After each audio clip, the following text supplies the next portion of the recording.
when you saw us doing an Instagram reel of us dancing to promote the live show, if you know me, you might have thought that indicates that this live show is not selling so well. Because really, I probably would have preferred to not have to do a TikTok dance. At that time, and this, keep in mind, this is before Spoiledface and Munchie left the podcast, we had sold, I believe, like 30 tickets. Okay. So we do a couple of different reels. Not quite Drake numbers. We go out of our way to promote it on the podcast repeatedly. We're hoping that we can see a little bit of motion. It's really not moving too much. I announce that 607 Unk is going to be the headline, or is going to be the opener along with King Yella. Still doesn't really change things. The numbers are looking not great in terms of ticket sales. We announce that Hater World is also going to be added to opening up the podcast. At the same time, we announce that me and 4Extra are going to be doing our first podcast back together on the live show. That's dope. We announced at one point that we're going to be giving away a free eighth of weed to everybody who goes to the live podcast. Really, none of this really moved the needle in any meaningful way. And actually this morning I hit up Josh for the count. Where are we at? I think he said we're somewhere around like 45, and that basically the promoter didn't want to, or basically felt like we hadn't sold enough tickets to continue on with this. Now that people still just weren't buying tickets, I'm forced to just be like, okay, apparently this was not meant to be. It's kind of, at that point I was like, okay, I think I'm okay with like coming out of pocket to do the show. I think I'm just going to cancel it. I thought that we had enough momentum to sell it.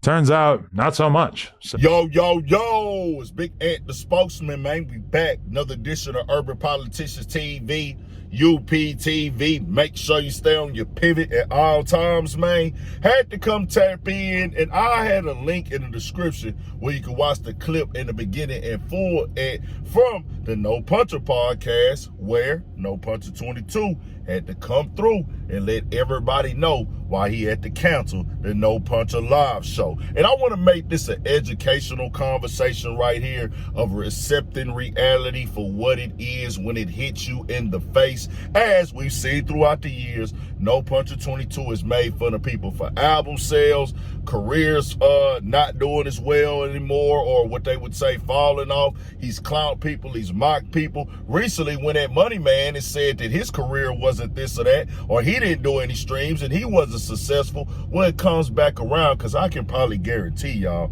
Money Man would easily sell 30 tickets in LA, just keeping it all the way 1,000. As with No Puncher right here, bro, this is very clear, and you have to just go and accept it. And I want y'all to watch that clip in full. Go over there and watch it. They need it. Just go over there and check that out, because he is being delusional, trying to lie to himself like this is not on them. He's saying how weird, and he's coming back where live podcast is not really a thing no more. We're not the only ones that had to cancel the show.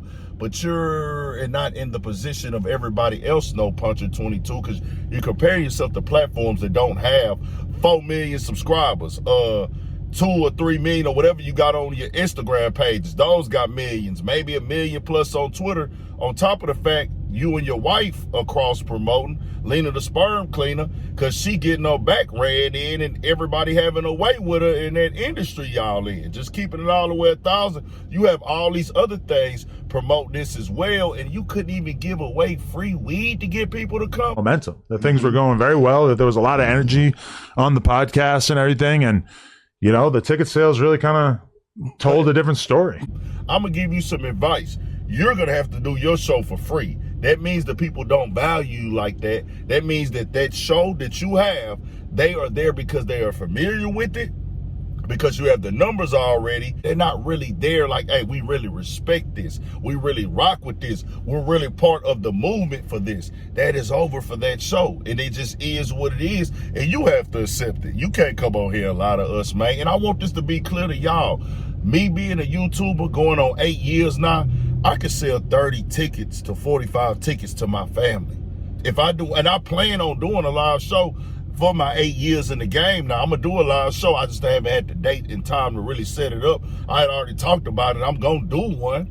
But I can guarantee you, my family will buy 30 tickets to 45 tickets. More than that, really, if I just really pushed it to them or whatever. But 30 people from my neighborhood will come and buy tickets. I'm just keeping it all the way 1,000. And I ain't got 4 million subs. I ain't got millions of followers on Instagram. This should be a clear sign to you that the people that view your channel, they really don't rock with you like that. They're there because they're familiar. They want to go see the circus. They want to go see the clown show. They want to go see the go viral or die trying moments. They want to go see the just Jerry Springer world. But this is just clear as that, fam. There's plenty of people in this game. It is nowhere in the world you can't look at this and take most of the responsibility for it. We did that. Like, we promoted for like a month and we sold 30 tickets to start things off. And 1 ticket a day, yeah. I mean, that's not good. That's not good. Bro, you couldn't get them in there with weed, with all that. That was a reality of where you sit and where you are. You have to look in the mirror and say, hey, fam, I have most definitely tore my show down. I have most definitely made a lot of moves that make people look at me like a clown. I have most definitely put a lot of things in place. You can come up with all these variables or anything you want to. You was promoting for months and this is all you could get. You threw all this other stuff in the mix, man. Y'all pull up, y'all pull up. Prior to the point we had done that first reel is not terrible. That's like, I think a few months out. In the eyes of the promoter, it was pretty terrible. It was, hey, fam, they don't respect the show. They tried to tell you just to laugh and stock of the internet, but you weren't trying to hear. It is what it is. And the reason why you got to wear this is because you're the one that have mocked other people when they failed.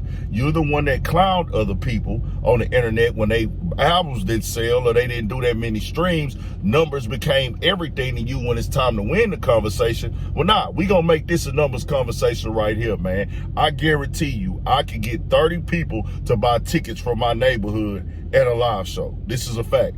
30 people that I went to school with would buy tickets at a live show. 30 people from H-Town, not to mention, y'all, this is a LA-based platform at this point. Everything is centered.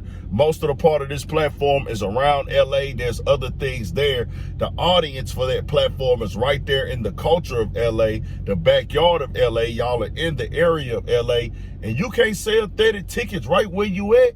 Hey, man, that is real pathetic, 22. You got to look in the mirror and work on you. Boy, you can't talk about nobody else. I'm one in life who knows the game is based on ups and downs. I know that the game is based on, you know, you go through times it be up, sometimes you win, sometimes you lose. But he act like he's immune to that. He act like he wasn't a part of that. Don't try to compare this to nobody else's podcast either, bro. You got 4 million subscribers. That is real bad and sad. Not to mention the millions of followers on your other platforms. I got 400K subs and 17,000 Instagram followers or something like that. I can guarantee you I can sell 30 tickets, dog. That is real down bad. That is just really sad. I'm just keeping it all the way 100. Get your act together, No Puncher 22. Y'all tell me what y'all think about this. Y'all can see how the fans feel about it. We got more coming, more videos, all that. 1,000 for shit show. Stay on your pip.